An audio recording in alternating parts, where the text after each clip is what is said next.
Hola, soy Fina Genís y esto es Productividad Imperfecta, el podcast donde hablamos sobre productividad, organización y delegación real, conociendo los casos de nuestros invitados, que nos cuentan sus técnicas, estrategias y trucos para lograr sus objetivos.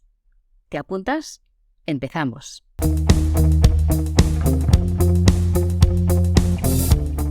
Pero antes te invito a ver mi curso gratuito para organizarte con 5 herramientas en productividadimperfecta.com. Ahora sí, empezamos.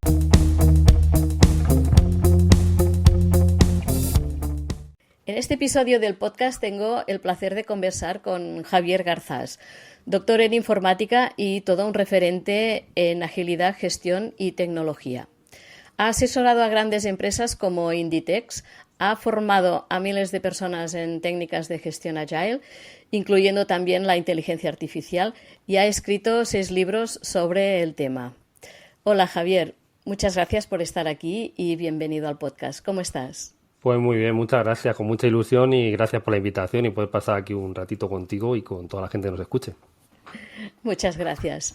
En la introducción he hecho un breve resumen, porque tu currículum es impresionante, por lo que será interesante saber un poco tu trayectoria profesional desde que empezaste en el mundo laboral hasta ahora. ¿Has dado muchas vueltas o cómo ha sido esto? Pues mira, yo soy de La Mancha, aunque ya llevo más tiempo en Madrid que en Ciudad Real, que es donde yo nací, y soy informático, yo soy ingeniero en informática, luego hice el doctorado. Y bueno, pues trabajé en un mundo muy rodeado de lo que era la educación industrial. Mi padre era mecánico, mi abuelo hacía sillas, mi otro abuelo era tornero. Y en general todo era una generación muy de lo industrial. Y yo fui el primero de la primera generación que estudió en la universidad de mi familia. Y además en una profesión que es muy de la mente, de intelectual, que es programar, hacer código, ideas. Y entonces a raíz de ahí pues fui un poco madurando la idea de cómo muchas veces esa cultura que también nos habían trasladado en los modelos de gestión y organización y cómo organizarnos a la hora de crear cosas muy de herencia física no nos funcionaba muy bien en lo que era crear cosas con la mente, intelectuales, ¿no? Que hoy en día además es casi todos los trabajos prácticamente. Y entonces mi carrera profesional se fue orientando por ahí, en cómo descubrir nuevas maneras o maneras diferentes de organizarnos, de gestionarnos, que luego lo extrapolé a equipos ya o organizaciones enteras, sobre todo en trabajos muy en equipo, intelectuales, de creación, de mente, en los cuales las ideas son bastante importantes. Y entonces empecé eso fue hace ya unos cuantos años, hace ya 25 más o menos, y en aquellos tiempos tampoco no estaba muy maduro este tipo de cosas, ¿no? El cómo podemos organizar equipos que hacen cosas mentalmente en grupo. Y eso, bueno, pues me dio la posibilidad pues de asesorar muchísimos equipos, empresas. He asesorado más de 300, he trabajado más de 300 equipos y formado muchísima gente en muchos países, en Venezuela, en Colombia, en México, en Estados Unidos. Y nada, y hasta ahora, porque bueno, sigo aprendiendo y sigo cambiando, porque igual que lo que descubrí o aprendíamos hace 25 años nos valió en aquellos tiempos, pues hoy en día prácticamente podemos decir que ya no nos vale. Y tenemos que descubrir nuevas cosas constantemente para ser más productivos, más eficientes, aportar más valor, y es un poco a lo que yo me dedico. Muy bien. Y explícanos brevemente qué es una metodología agile y cómo llegaste tú a ella. Porque fuiste el primero en el mundo hispano de asistir a conferencias y... Sí, yo lo mío fue casual, porque yo estaba haciendo la tesis doctoral en un tema muy friki tecnológico que no tenemos por qué entrar para no perder a la gente. Sí. Y bueno, a raíz de eso yo fui, como estaba haciendo la tesis doctoral, pues tú tenías que presentar los papers típicos que tiene que presentar todo el mundo cuando hace una tesis doctoral, que además yo la estaba haciendo trabajando en una consultora aquí en Madrid. Y eso me llevó a una conferencia, donde fue la primera conferencia que se empezó a hablar de agilidad, ¿vale? De eso de Agile, lo como cada uno lo diga, que al final, y de ahí yo me lo traje un poco las ideas, las maduré y bueno, desde entonces me metí mucho en ese tema. Y hoy entendemos, hace muchos años le llamábamos metodologías, que era cuando estábamos más verdes en el tema. Digo como comunidad en general, ¿no? Pues buscábamos, ¿no? Una manera, un recetario de cómo eran los mejores pasos para de la manera más eficiente, perdiendo el mínimo tiempo, intentando aportar el máximo, pues conseguir una manera para que los equipos, e incluso luego a título individual también lo hemos aplicado, pero bueno, equipos en organizaciones, 5, 6, 7, 10 personas o 50.000, si es una empresa muy grande, pues hubiesen cómo hacer las cosas, cómo trabajar y sobre todo cómo adaptarse en entornos en los que cambiaban muchísimo las cosas, en los cuales la tecnología cambiaba mucho, evolucionaba mucho, etcétera. Eso antes le decíamos metodologías y luego ya en los últimos años le hemos acabado llamando mindset o una cultura donde principalmente se basa en algunos aspectos que, por resumirlo, se podrían centrar en que el cambio es muy bienvenido, es decir, siempre estamos pensando que las cosas que hacemos van a cambiar, el entorno va a cambiar, los clientes van a cambiar, los negocios van a cambiar, por lo tanto necesitamos un pensamiento siempre de no asumir el estatus actual como el único, siempre es el cambio, digamos que es un pilar de una cultura ágil. Luego, muy valorar lo que es la humanidad, o sea, la persona como tal, como la motivación, intereses, que le deleguemos cosas o nos autodeleguemos cosas genera pertenencia, hace un sentimiento de que lo que estamos haciendo es realmente eficiente, vale para algo. Bueno, toda esa parte humanista que es muy grande, es un segundo pilar grandísimo en el mundo ágil. Y aparte del que decíamos, ¿no?, del cambio y lo que es la parte humanista, tenemos en la búsqueda constante del aporte de valor ahí fuera. Es decir, siempre pensar, la cultura ágil siempre nos recuerda lo que estamos haciendo realmente lo necesita la gente ahí fuera, lo necesitan los negocios. Es algo que yo hago porque creo que lo quiere alguien, pero luego no lo quiere nadie. Y esa reflexión constante de si estamos aportando valor, que es como normalmente lo conocemos, más allá de nuestras fronteras, a la sociedad, a las personas, a los clientes, si es que son clientes, a los usuarios y similar. Digamos que hoy en día la agilidad la entendemos así, en esos tres pilares. Uh-huh. ¿Y crees que las empresas se adaptan fácilmente a las nuevas tecnologías o por el contrario les cuesta aceptar los cambios? Por ejemplo, ahora con la inteligencia artificial. Cuesta, o sea, el cambio lo que es cambiar es una de las cosas más costosas para las personas en general. Y se tienen que dar unos condicionantes para que cambiemos a nivel personal. Y todavía si lo llevamos a un grupo organizativo con mucha gente es todavía más complejo aún. De hecho, si no existe un sentimiento de cambiar, que se le llama de urgencia, ¿no?, de que la situación en la que estoy ahora no es buena o no puedo mantenerla y por tanto tengo que moverme, y si no existe una visión que me motiva, ¿no?, de decir, hombre, vale, pues voy a cambiar porque creo que lo que está ahí en el futuro es mejor, y si no existe un liderazgo, y si no existe una constancia, ¿no?, de decir, oye, el cambio no se hace en 2 días, esto es aplicable a hacer deporte, a dejar de fumar o cualquier cosa de la vida.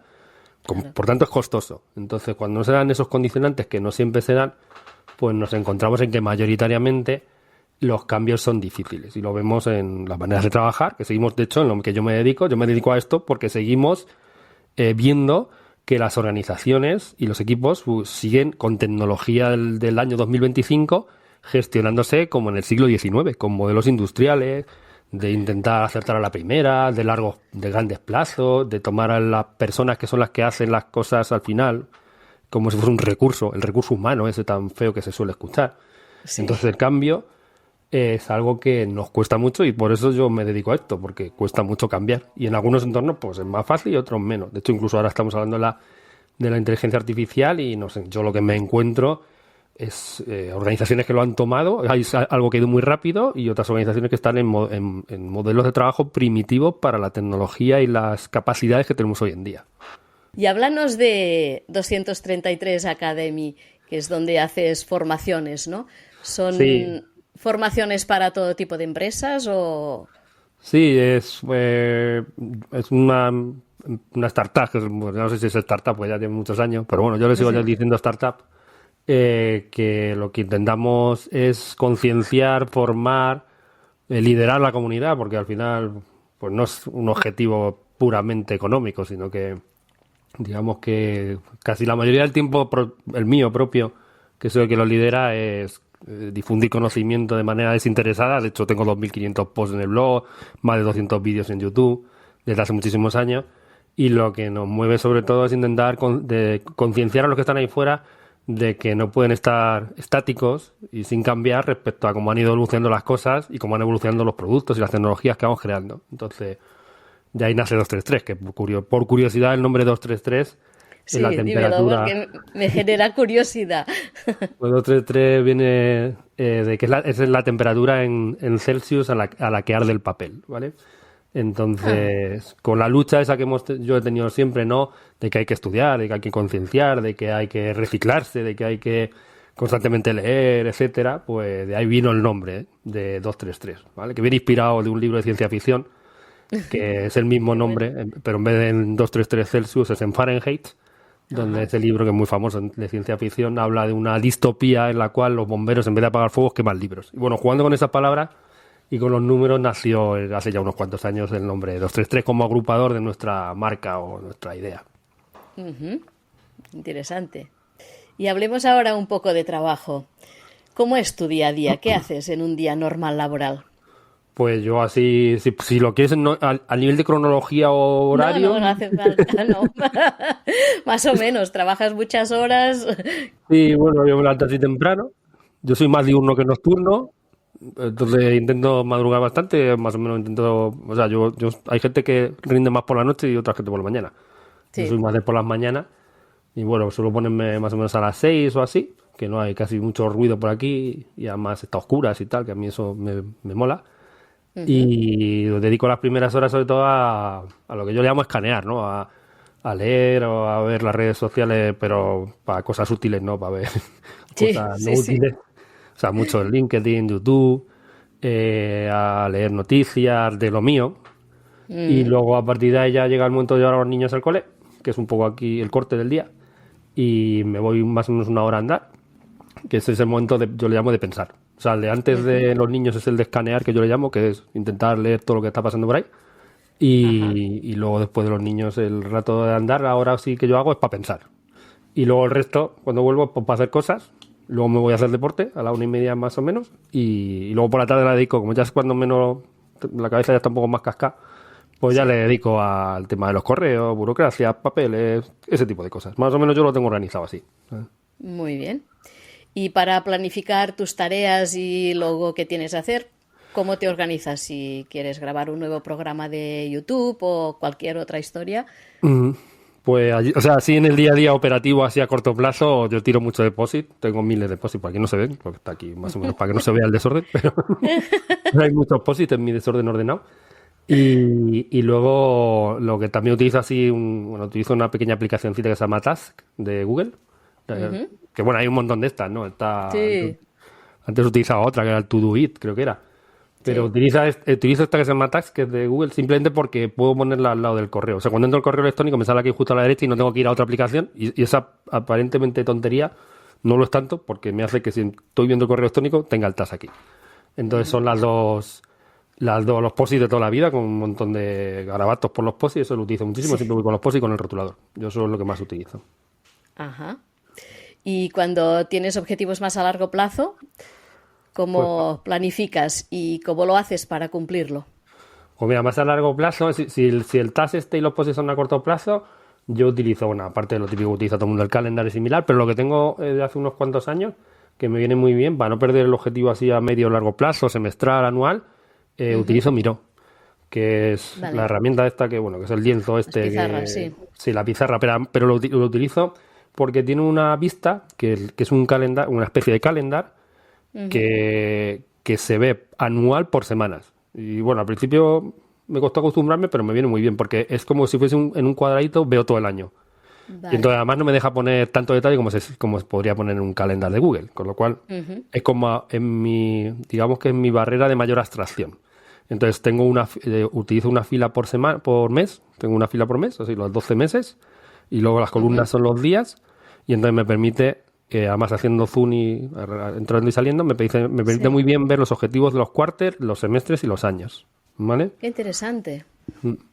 Entonces, lo utilizo mucho, de hecho, cuando o sea, me recuerdo a mí mismo que por lo menos una vez a la semana, que suele ser los martes, que típicamente después de venir a andar media hora, o sea, más o menos de 10 a 10 y media, el martes me recuerdo a mí mismo constantemente que es el momento de ver al menos unos minutos el Miró, porque si no te quedas en el día a día, semana a semana, te pierdes en el calendar, y me ha venido muy bien de hace unos cuantos años para tener en un sitio esa parte más estratégica. Y lo utilizo bastante. Y luego para ver cuáles son los objetivos, pues mi herramienta mágica es el ROI de toda la vida. Bueno, de toda la vida no, porque cuando no he utilizado lo del ROI, y ahora me explico qué es el ROI, Ujú. eh, me ha llevado por delante el lado oscuro, como le digo yo siempre. Entonces, Oscuro. el ROI es que cada actividad, cada acción, cada cosa nueva, cada iniciativa, tenemos que tener claro cuánto nos va a aportar a nosotros, no económicamente, no tiene por qué ser, puede ser porque nos va, yo qué sé, vamos a descubrir algo nuevo o porque vamos a cambiar a un equipo haciendo una acción social. ¿Cuánto aporta y cuánto nos cuesta? Porque cuando no he priorizado por el ROI, que no lo llevo a términos económicos, lo llevo a simplemente cuánto esfuerzo nos va a suponer esto y cuánto va a aportar, pues normalmente hemos acabado cayendo en las garras del lado oscuro, haciendo Tareas que no valían para nada, pero que eran urgentes, pero que una cosa lleva a la otra y de repente hemos perdido 5 meses y no sabemos qué hemos hecho, pero hemos hecho muchas cosas. Entonces, tanto el ROI como el Miro me ayuda bastante a esa visión medio-largo plazo, no perderla. Ajá, muy interesante. No lo había escuchado nunca esto con Miro y me parece interesante, lo voy a investigar. Te iba a preguntar por las herramientas que usas, pero más o menos ya me las has dicho, ¿no? Sí. El Task, el Miro. Y luego también utilizo, Miro ya lo había comentado, Sí, el Task lo he comentado también, los POSIT, que aunque no es una herramienta, pero es como si lo fuese manual. Y sí, luego sí, utilizo sí. también Notion mucho. Pero lo utilizo, Notion es como si fuese el repositorio para ir recordando cosas, apunte. Por ejemplo, si tengo que hacer por ejemplo, yo hago un vídeo todos los domingos y una newsletter todos los jueves. Pues Ujú, me he entonces pues tengo apuntado. ahí. Justo me he suscrito a tu newsletter porque me interesa el tema y así será una manera de meterme. Pues muchas gracias, bienvenida. Gracias. Entonces lo que tengo pues es en el Notion el típico sitio pues esto es un poco el calendario, no lo hago en calendario como tal, sino que lo hago pues tengo Sí, una nota con, pues yo qué sé, por entre paréntesis pongo la fecha de cuando creo que se va a publicar eso y pongo el texto y ahí tengo el brainstorming. claro. Y Notion lo utilizo bastante porque es muy ligero, me viene muy bien, porque es ligero, no está Sí. empezando con otras herramientas y luego tengo otra herramienta que es que va a parecer una chorrada, pero para mí no lo es, que es el WhatsApp. Es porque tengo un Oh, WhatsApp sí. conmigo mismo. Claro, como muchos. Entonces lo Yo utilizo lo mucho sobre tengo. todo. Claro. Lo utilizo mucho, es como la herramienta para mí la más volátil. Porque lo que pongo en el WhatsApp es, por ejemplo, cuando voy andando, si se me ocurre una cosa, la pongo en el WhatsApp.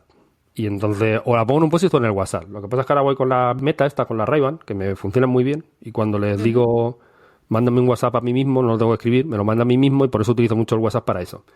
Y entonces ahí me vale para anotar algo súper rápido. Y yo digo que es muy volátil porque si lo dejo ahí, a los 3 días se me ha olvidado. O sea, en cuanto llego, tengo que sacarlo del WhatsApp y llevármelo a un Notion o llevármelo a un Tags o a un POSIT por aquí que esté estorbando, que entonces sí, no se me olvida. Ajá, interesante. ¿Y tú tienes enemigos de productividad o ladrones de tiempo? Y si tienes, ¿cómo los controlas? Pues yo me he quitado muchos hace ya bastante tiempo, o sea, no tengo nada, o sea, de notificaciones que saltan. El WhatsApp, tengo el WhatsApp web, pero está sin sonido, por supuesto. No hay nada de pop-up de Gmail, nada, todo eso yo hace muchísimos años que lo eliminé, con lo cual en ese sentido no tengo ningún problema. Si tengo algún chat de Teams o lo que sea, tampoco salta, aquí no salta nada, o sea, soy yo el que voy y mira antes de que venga algo a molestarme. Y lo que más yo le podría decir que es un ladrón es algo, lo que más me puede a mí quitar la productividad es un clásico, que es cuando hay algo que empiezo y por alguna razón me voy a otra tarea y no lo cierro, ese multitasking, que es un clásico en lo que es pérdidas por desperdicio de lo que es la productividad, ¿no? El cambio de conmutación de tarea, cambio de contexto, podría ser lo que muchas veces quizá me pueda afectar más y que normalmente intento controlar más, ¿no? Que es el cambio de contexto, ¿no? Cuando empiezas una cosa y no la terminas, tú vas a otra. Pero por suerte todo lo que suelen ser los clásicos de notificaciones indebidas que no deberían estar, o incluso en el móvil, yo el móvil siempre lo tengo sin sonido. O sea, nunca suena nada, ni aunque me llamen. Que alguna vez la gente dice, ¿te ha llamado y tal? Digo, bueno, no pasa nada. Bueno, ya No te suele llamaré. pasar nada. Sí. Sí. Sí, muy bien. ¿Y no te distrae nada? O sea, que No suelo si ser. estás investigando algo, no vas saltando de un vídeo a otro o Sí, cosas de eso, estas. pues, que claro, es lo que te comentaba, de ese cambio de contexto, pero porque me voy de una tarea que aun siendo aparentemente necesaria, me voy a otra que también es necesaria, pero no cerrar una y volver a la otra, no sé si no sé si llamarlo procrastinación, porque creo que la procrastinación para mí es más cuando haces eso, pero con una tarea no productiva simplemente es que te vas a ver el marca, por ejemplo. Pero Sí, bueno, es el salto de una tarea no cerrada a otra tarea. Aunque lo suelo intentar controlar y hay que tenerlo controlado, aunque no suele afectarme excesivamente, ya te digo porque lo controlo, pero sé que suele ser sí. un punto débil. Genial. ¿Y cómo cuidas tu cuerpo y tu mente para estar al 100% al día? ¿Has dicho que Uf. caminabas? ¿Haces algo más?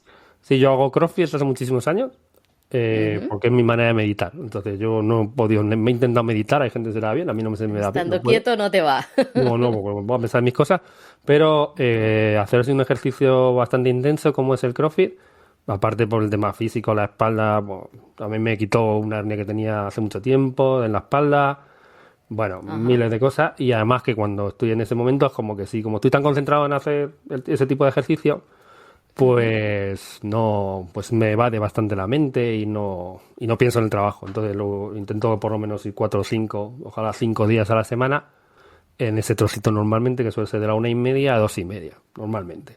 Entonces me viene también bien. Y luego controlo bastante también la comida. Bueno, la tengo bastante organizada por días. El lunes es el día del pescado, el martes el de la carne, el miércoles todo tipo de cosas verdes. Y ese tipo de rutinas me han funcionado bastante bien para no perderme hacia el lado oscuro de nuevo, ¿sabes? Es que hay muchos lados oscuros, ¿verdad? Efectivamente. ¿Y dormir? ¿Duermes bien? Sí, duermo bien. Sí, salvo que haya tenido un marrón muy grande de trabajo, no. O sea, normalmente yo siempre históricamente he dormido bastante bien. Y me acuesto temprano así para luego levantarme temprano, intento dormir 7 horas. Y con eso voy bien. Muy bien. Hablemos ahora de delegar. ¿A ti te cuesta delegar? A mí me cuesta y yo creo que está sobrevalorado delegar, porque tenemos un poco o en mi opinión, como que cada uno es un mundo, sobre todo yo que sí, claro, sí. Más marca personal, pues hombre, yo en empresas más grandes, con mucha gente, con un producto, con un servicio, es bueno delegar. En lo mío es complicado. Entonces hay cosas que, o sea, se puede delegar lo típico, ¿no? La parte contable, alguna parte organizativa, más la de secretariado, en el sentido de, yo qué sé, la parte un poco comercial. Sí, pero creo que a mí me cuesta porque creo que nosotros somos muy pequeñitos en número, entonces más o menos todo te toca de una manera u otra. Además tampoco queremos crecer, entonces delego, pero no sé si tanto como debería, pero no delego mucho. O intento por lo menos estar al tanto de todo, por lo menos. Ajá. ¿Qué consideras que se debería delegar y que no delegarías nunca de tu negocio? Pues no delegaría nada que fuese core, algo estratégico, algo que... Porque yo en el pasado sí que he caído en esos errores, en creer que algo core se podía escalar porque se podía delegar. Es decir, nosotros, yo especialmente, damos un tipo de servicio que se basa mucho en la marca personal mía, en los años que yo llevo, pues la manera que tengo yo de hacer las cosas. Entonces ese tipo de cosas, pues no, hace muchos años, hace 10 años, 8 años, cuando en algún momento se nos ocurrió crecer como empresa, como 233, pues claro, llegó un momento, sobre todo pre-coronavirus, que las cosas eran diferentes como ahora se puede escalar de otra manera. Pero antes del coronavirus, el escalar, cuando no había tanta cultura ahí fuera de poder hacer las cosas en online, en tener, yo que sé, formaciones en online, ese tipo de cosas, cuando no existía esa cultura pre-coronavirus, pues sí que ha habido alguna vez... gente a la oficina, ¿no? Sí. Y claro, intentar crecer delegando las cosas que eran muy particulares que hacía yo, pues en aquel momento creo que fue un error porque no se puede hacer, ¿vale? Es como intentar, yo que sé, imagines que tienes un artista o un cantante de un grupo que te gusta, pues intentar escalar delegando, pues no puedes hacerlo, porque al final... A que te haga algún concierto el sustituto, ¿no? Claro, efectivamente. Sí. Entonces, eso así es algo que yo creo que en lo mío es muy difícil que se delegue. Entonces, sí que creo que deberíamos delegar, o que se puede delegar, aquello que es más commodity. Pero, commodity me refiero a facturación, finanzas, presupuestos, contabilidades, etcétera. Pero yo también digo, por eso digo yo que muchas veces lo de delegar está sobrevalorado. Yo creo que hay que delegarlo, pero no hay que abstraerse, ¿vale? Porque delegar no necesariamente es me abstraigo y soy ajeno totalmente a ese área. Porque en un negocio como el mío, o en donde yo me muevo, yo sí que he tenido muchos sustos por olvidarme en el pasado de ese tipo de cosas que además a mí no me gustan, me incomodan, no me gusta la contabilidad, ni las finanzas, ni los presupuestos, ni los temas contables, ni todo ese tipo de cosas de números. No soy especialmente, no me atraen demasiado los números. Y entonces ha sido un error en el pasado confundir delegar con olvidarme absolutamente de eso, y creo que alguien que está al frente o lidera una marca personal o un pequeño equipo o una startup, pues tiene que intentar delegar todo lo que pueda en ese tipo de áreas más commodity, pero siempre sabiendo que se está moviendo, controlando con un ojo y sabiendo de qué va eso. Entonces, por eso me gusta a mí no diferenciar entre... Vale, sí, delégalo, pero no te olvides de que existe. No te olvides, sí. Y hablemos ahora de un poco de tu parte más personal con 4 preguntitas. Dime, ¿hay alguna cosa que te gusta o que haces y que la mayoría de las personas que te conocen no lo sabe? Venga, Pues secretito. ¿O eres muy transparente? yo soy bastante transparente, o sea que yo creo que casi todo el mundo lo sabe, pero bueno, para la gente así que no me conoce mucho, pues, o que yo creo que sí, porque bueno, yo soy muy fan de los Legos, eso, pero se ve por aquí, están por todos los lados. Entonces tampoco cuando pongo un vídeo se ve. También soy muy fan de... yo soy muy friki, ¿eh? Entonces todo lo que sea friki, pues está por ahí, ¿no? De los cómics, de Funko, tengo una colección de Funko, de cosas muy vintage, de así, de lo que es cultura pop, ¿vale? Ajá. Y luego soy muy aficionado también al tema de escribir. No cosas técnicas, sino de escribir novela negra y similar. No tengo ninguna novela, pero sí que frecuentemente y cuando puedo suelo hacer cursos de novela. Aunque luego no he Ah, muy escrito bien. ninguna novela como tal, pero me gusta Bueno, porque es un pero rollo así muy todo interesante. llegará. Sí, bueno, sí, Todo sí, llegará. ojalá. Y Sí. dejarás ir tu imaginación y bueno, Mm. qué bien. ¿Y manías curiosas de estas que todos tenemos? ¿Tú tienes alguna? O sea, yo pues así que no creo que tenga así A ninguna ver. así muy marcada. Como soy muy fan de las líneas rectas, eso sí es cierto que todo tiene que estar recto. O sea, si vale como manía, además que tengo mucho ojo para las líneas no rectas. O sea, cualquier estantería, bolígrafo, cámara no recta, eso yo tengo mucho ojo para eso. Entonces, quizás es un poco de obsesión, pero la línea Qué bueno. recta es muy de toda la vida. O sea, voy a cualquier casa de alguien o lo que sea y desde lejos digo, esto no está recto, está torcido. Sí. Aunque sea un milímetro. Tengo mucho ojo para eso. Vamos. Cuando entras en un hall, lo primero que ves es si las rayas del suelo van rectas o no, Sí, sí, ¿no? sí, justo, efectivamente. Muy bien. ¿Hay algún lugar al que desearías volver o que cuando lo viste dijiste si un día me pierdo aquí me encontrarás? ¿Un lugar Pues, especial para ti?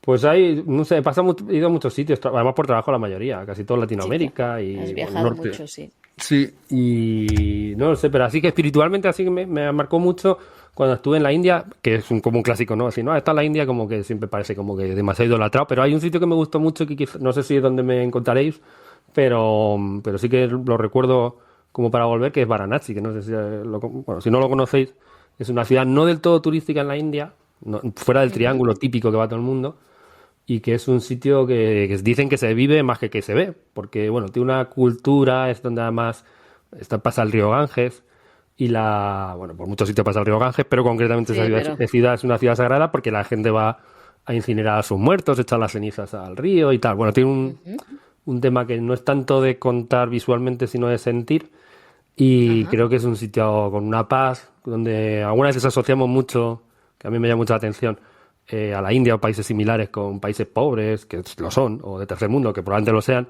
pero eso no necesariamente es lo que más te sorprende y por eso quizá lo he elegido como para volver. Son sitios en los que aun siendo así, la gente es muy feliz y muchas veces más feliz que lo que yo muchas veces veo a mi alrededor con mucha gente que tiene muchas cosas. Que Entonces ese tiene tipo de de todo, cultura sí. es algo que me gustaría. Si tuviese que volver, volvería. Sí. Ajá.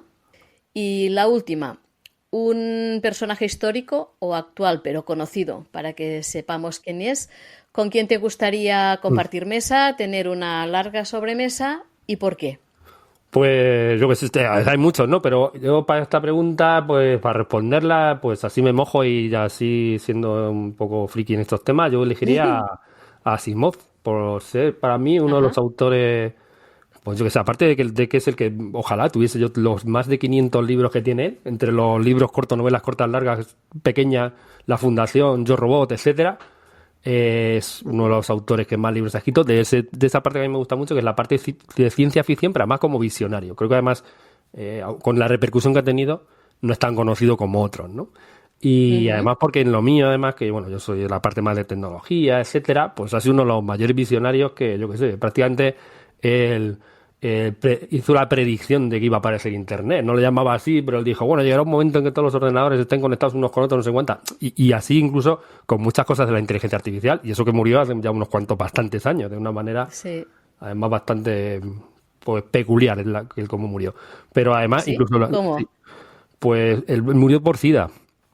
Pero fue porque se lo pegaron fue a hacerse unas Transfusión. pruebas médicas y no, en Ujú. aquellos tiempos no había la prevención suficiente para que no se pasase un virus de otra persona a otra haciendo una prueba y por tema de jeringuilla y similar, él contrajo el SIDA y murió de ello.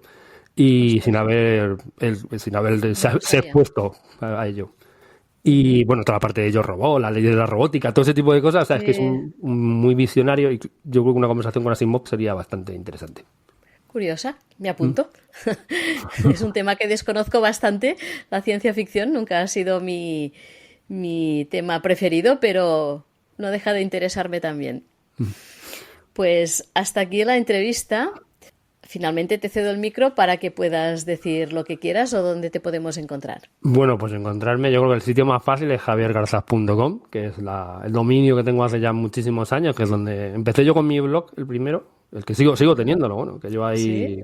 ya muchísimos años. Y nada, yo os animaros a todos los que estéis ahí, que estéis emprendiendo, que tengáis una startup o hayáis pasado por ello, que estáis en uno de los momentos más interesantes en la historia de la humanidad, porque tenemos a nuestro alcance tanta información accesible, buena información, rápida y gratuita, que además, si lo acompañáis con lo sofisticado que son las herramientas que tenemos hoy en día, que hacen que muchas tareas manuales que antes necesitábamos equipos grandes, muchos asesores, yo que sé, alguien que le delegaba esto, otra persona que le delegaba otra cosa, estamos encontrándonos en un ambiente o en unas condiciones hoy en día que han creado que una única persona sea hiper mega productiva si es capaz de conocer las herramientas necesarias, cómo utilizarlas, cómo beneficiarse y sobre todo, que es lo que os contaba al principio, sobre todo que tenga esa mentalidad del cambio constante y de que lo que hoy utilizamos probablemente dentro de 6-7 meses o un año no es necesario ni lo vamos a utilizar. Por lo tanto, animaros a beneficiaros de todo ello, a beneficiaros de la riqueza cultural, de lo que podéis al golpe de ratón hoy aprender de cualquier cosa, sobre todo aprovechar el tiempo, porque quizás el recurso que más hoy en día, siempre lo ha sido, ¿no? Pero hoy en día, desde luego, Sí. es el que diferencia, ¿no? Pues todos tenemos 24 horas, pero a ver en qué la utiliza cada uno es probablemente lo diferenciador. Y sobre todo esa cultura del cambio que no os lleve por el lado oscuro de quedaros en cosas antiguas que os saquen un poco de esa competitividad, productividad que podéis manejar ahora mismo a unas posibilidades que no existían antes. Ujú. Muy buena reflexión. Sí, sí, genial. Pues ha sido un placer tenerte aquí, Javier. Me ha encantado conocerte y todo lo que nos has explicado, que ha sido mucho. Y pues muchísimas Pues gracias. nada, Fina, muchas gracias por haberme invitado y nada, un saludo a todo el mundo que esté ahí al otro lado.